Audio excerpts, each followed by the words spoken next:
前回に続いてまたシーズン5のランクバトルをやっていきます。今回は新しく使えるようになったメロエッタをメインにやっていきます。メロエッタは CD の高い特殊アタッカーです。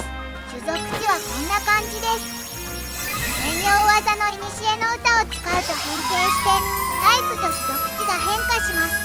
タイプはノーマルエスパーからノーマル格闘になります。種族値はこんな感じで物理型に変わります。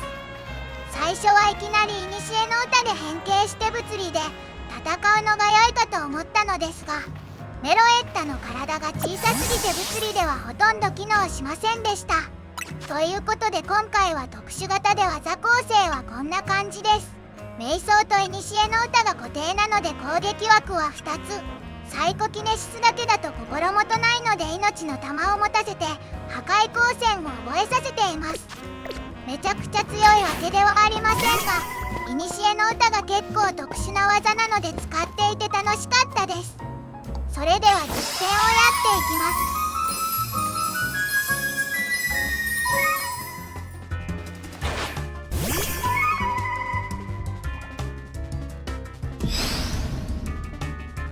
今回はメロエッタを先発にしています。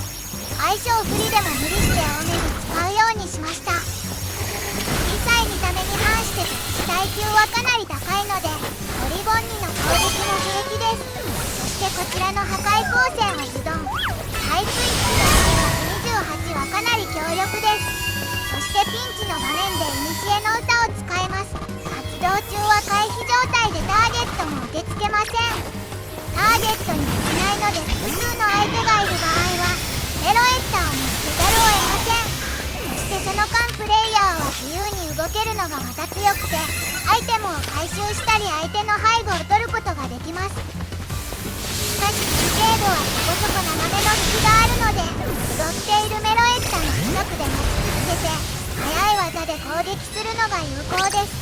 発生が遅い技だと普通に交代で逃げられます。ついでに後ろを取られるので不利になります。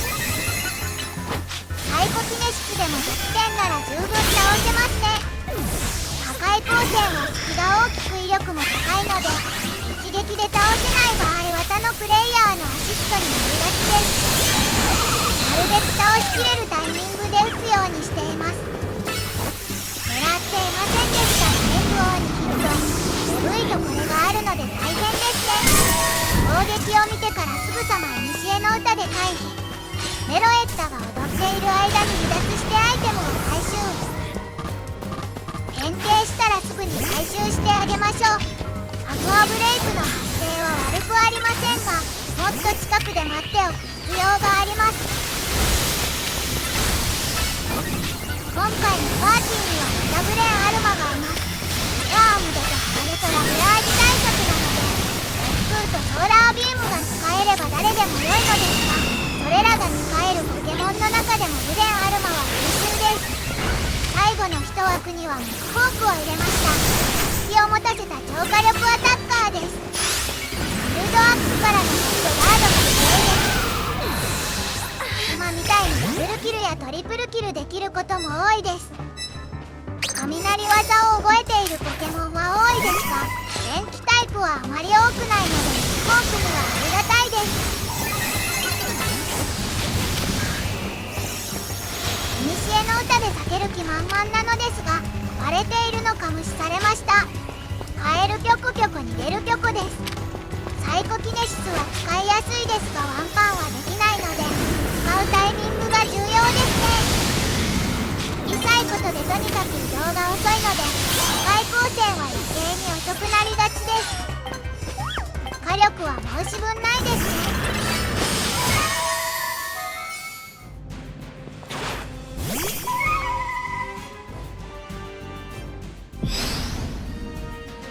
今度は横がマギアナからスタート。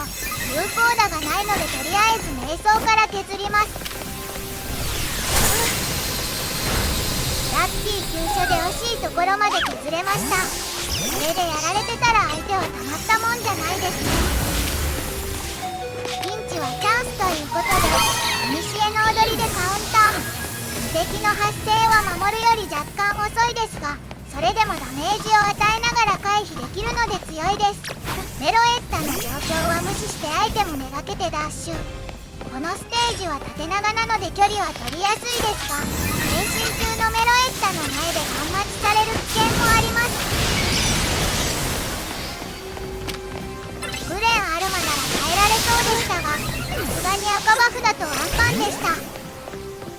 X なのか Y なのか分かりませんが、飛んでいるので障害物を越えたりできるのが良いですね。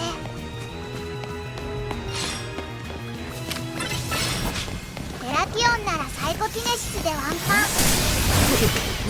サーフ号は相性が悪いので逃げるしかないです。ルカインもサイコキネシスだと心もとないので破壊光線やっちゃいます。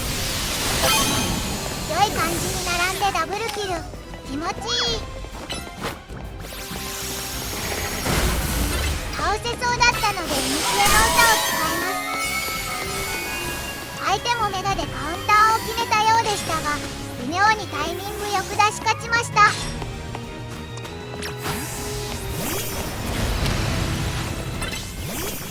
少し削れているテラキオンならレッドガードで倒しきれず、足を貫通して後ろから刺されました。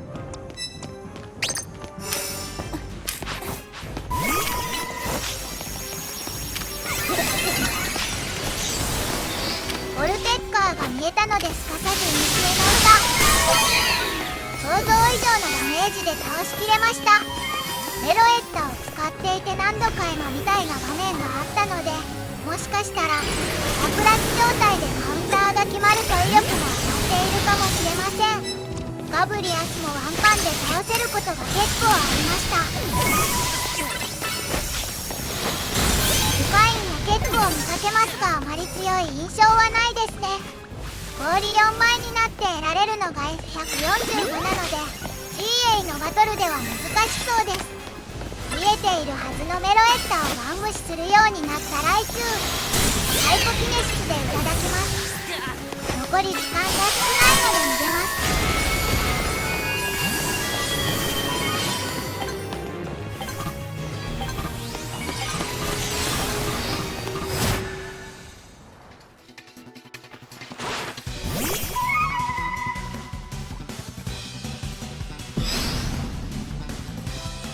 もう一度丸いステージで今度はサーナイトとラブラージです。ラブラージには有効打がないので削るぐらいしかできなさそうですが、意外とダメージが入ったので破壊光線ならワンチャンありそうです。運よくガブリアスにもヒット、幸先が良いですね。アーマーが倒せなさそうなのでゲージを貯めます。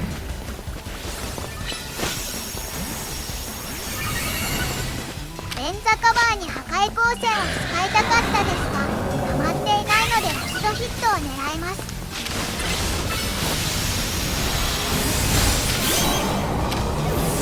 美味しいです。何か近づいてきていたのですかさずイニシエの歌。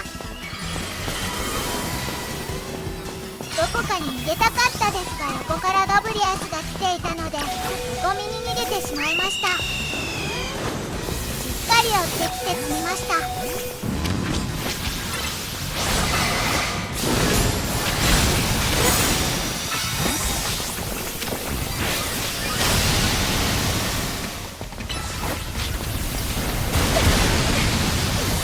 よくある展開ですが、そこに逃げちゃダメですね。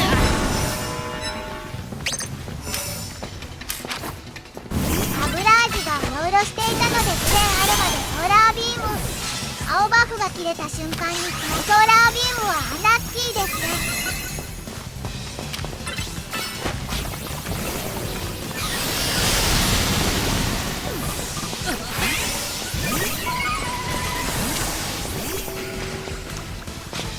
相性が微妙なポケモンばかりで攻撃しにくいです。理性を風で無視されるのは幸いです。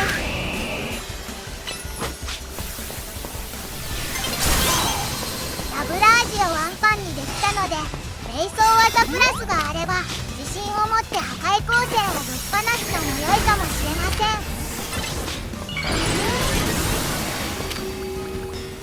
攻撃されても人間差で安全にヒットアンドアウェイ。この狭いステージだとメロエッタを相手にするのはかなり厄介かもしれません。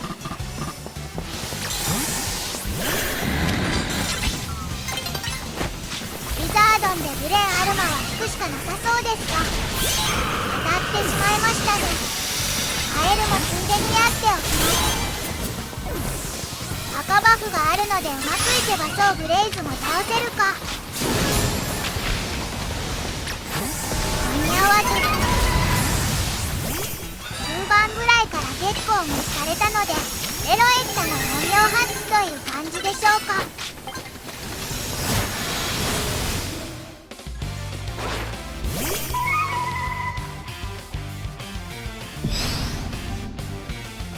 次は隣がガラガラスタートです。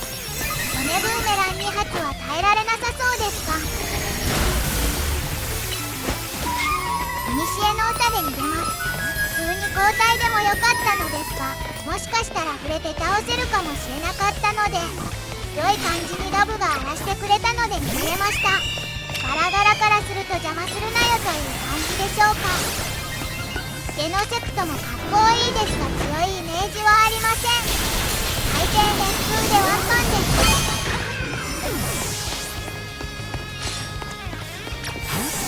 スキルを狙います。ガラガラなら破壊光線で倒せるはず。骨1本で助かりました。維持する位置が遠かったようです。マーシャドウはサイコキネシスで倒せます。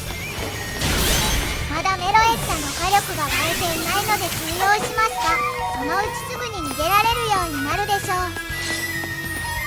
ここではガラガラがメロエッタの変形をガン待ちしています。もう少し近づいた方が良いですが正しい対処法です。狭いステージだとどうしようもないことがありますが、広い場所なら目の前でガン待ちしましょう。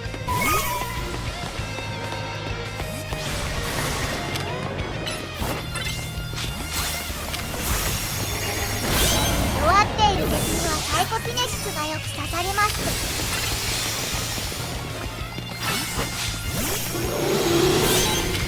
隣に強振りなアブトルが出てきたのでたまらず古の歌。運よくメガが切れて見逃してもらえました。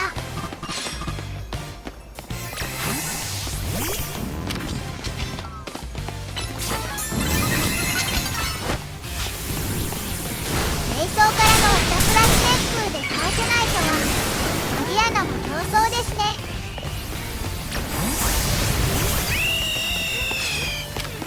混戦になりそうなので焦らずビルドアップで耐久を上げます。この並びはもしかするとさあトリプルキル。スローでもう一度。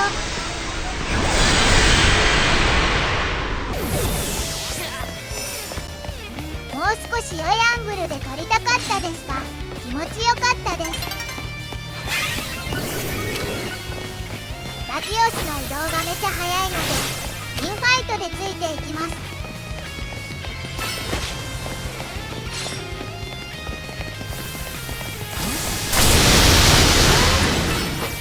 わちゃわちゃしたところでスパシャルコストガード。ノースジアタッカーはこれでないと。フォークにだけ打ったビームはメロエッタに当たらず、最後は踊って終了です。ということで以上です。ご視聴ありがとうございました。